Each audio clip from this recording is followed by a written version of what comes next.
जय श्री कृष्ण दोस्तों, आप सभी को हरियाली तीज की बहुत बहुत शुभकामनाएं।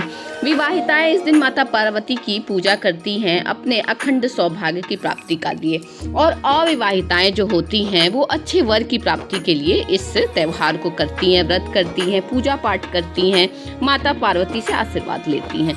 तो चलिए आज की वीडियो में हम जानते हैं कि हरियाली तीज की पूजा कैसे करनी चाहिए विधिवत तरीके से और बहुत ही सरल विधि से। तो देखिए दोस्तों, सबसे पहले जिस स्थान पर आप पूजा करेंगे उस स्थान को अच्छे से आप स्वच्छ कर लीजिए। आप चाहें तो गंगा जल से और भी शुद्धता लाने के लिए शुद्ध कर लीजिए।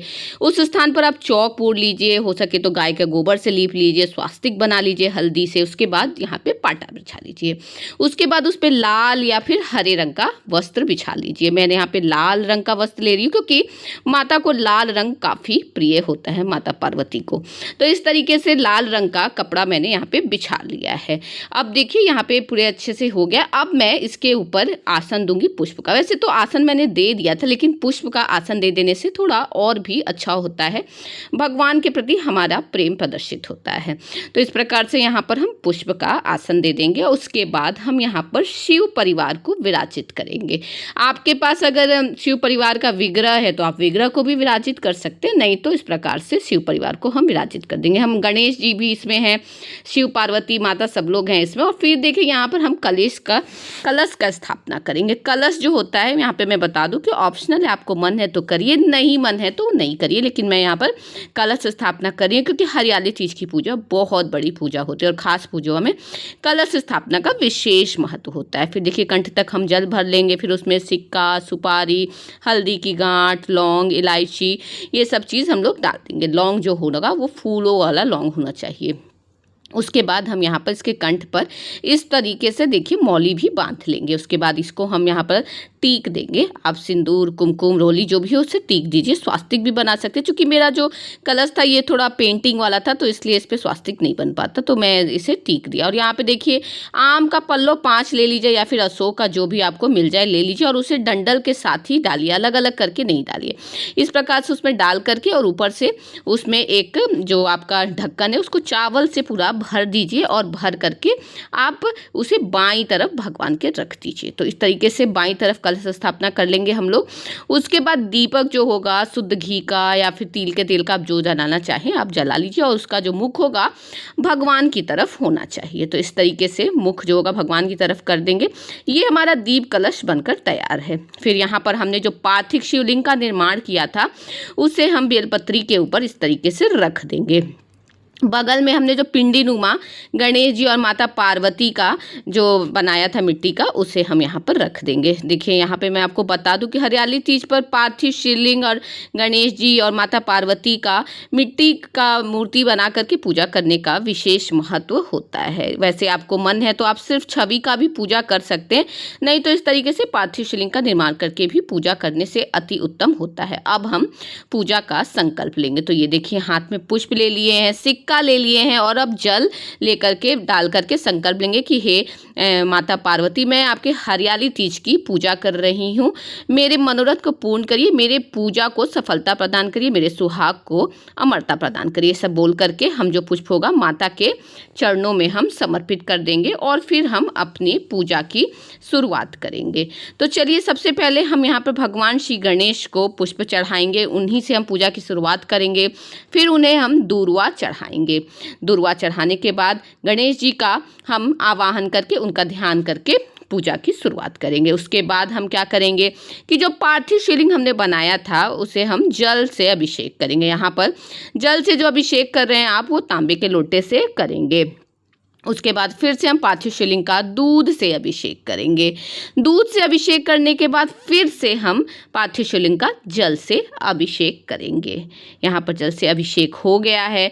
अब हम क्या करेंगे, जितने भी देवता गण हैं यहाँ पर सभी को हम वस्त्र स्वरूप कलावा भेंट करेंगे। यहाँ पर मैं आपको बता दूं कि आप प्रॉपर जो कपड़ा होता है, वस्त्र होता है, वो भी समर्पित कर सकते हैं। यहाँ पर हम वस्त्र स्वरूप कलावा सभी देवतागण को समर्पित कर दे रहे हैं। हैं। माता को फिर हम यहाँ पर चुन्नी भी ओढ़ा देंगे। आप छोटा सा चुन्नी लेकर के इस प्रकार से जैसे मैं कर रही हूँ वैसे आप माता को चुन्नी भी समर्पित कर दीजिए और साथ ही वस्त्र स्वरूप कलावा भी समर्पित कर दीजिए। फिर उसके बाद यहाँ पर हम सभी देवतागण जो हैं उनको हम यहाँ पर जनेऊ समर्पित कर देंगे।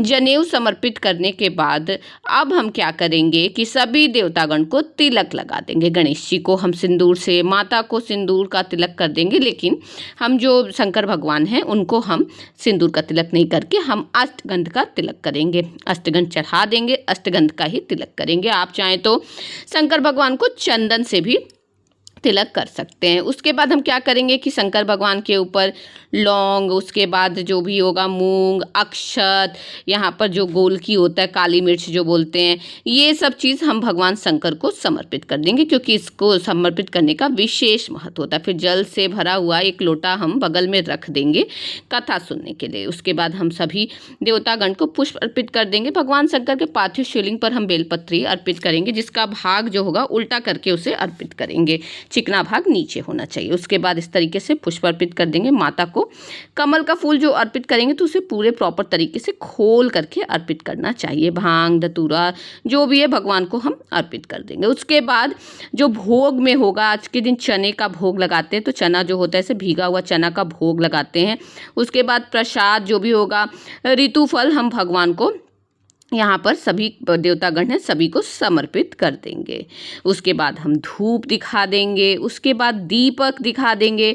मैं धूप ही ज़्यादा दिखाती हूँ दोस्तों, आप लोग भी धूप दिखाएं क्योंकि ये बहुत शुभता का प्रतीक होता है। धूप अगरबत्ती की अपेक्षा बहुत शुभ होता है, तो आप भी धूप का ही प्रयोग किया कीजिए। तो यहाँ पर धूप दिखा दिया, दीपक दिखा दिया। अभी हम सभी देवतागण को यहाँ पर इत्र लगा देंगे।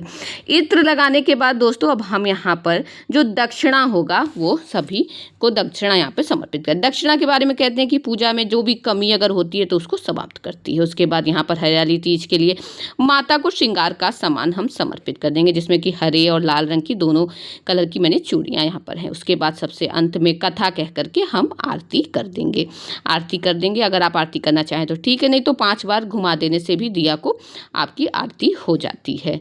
उसके बाद यहाँ पर हम जो भी होगा क्षमा याचना करेंगे और उसके बाद जो पूजा में आयु त्रुटि उसके लिए क्षमा याचना करेंगे। उसके बाद देखिए जो भी यहाँ पे सामान है वो जो फल था बांट देंगे। जल जो है ये हम सूर्य देवता को अर्घ दे देंगे या फिर आप फूल में भी डाल सकते हैं। इसे भी हम अपना प्रसाद वितरण कर देंगे। उसके बाद ये जो दक्षिणा है ये हम ज़रूरतमंद को दे देंगे। जनेऊ हम मंदिर में दान कर देंगे। जो चावल है उसे हम अपना खीर बना सकते हैं या फिर चावल के कंटेनर में भी डाल दीजिएगा। उसके बाद जो ये श्रृंगार का सामान था ये हम या तो पंडित जी को दे दीजिएगा और उसमें से कुछ सुहाग का सामान आप खुद के लिए भी रख लीजिएगा। उसके बाद पुष्प वगैरह जो है वो गमले में डाल दीजिएगा।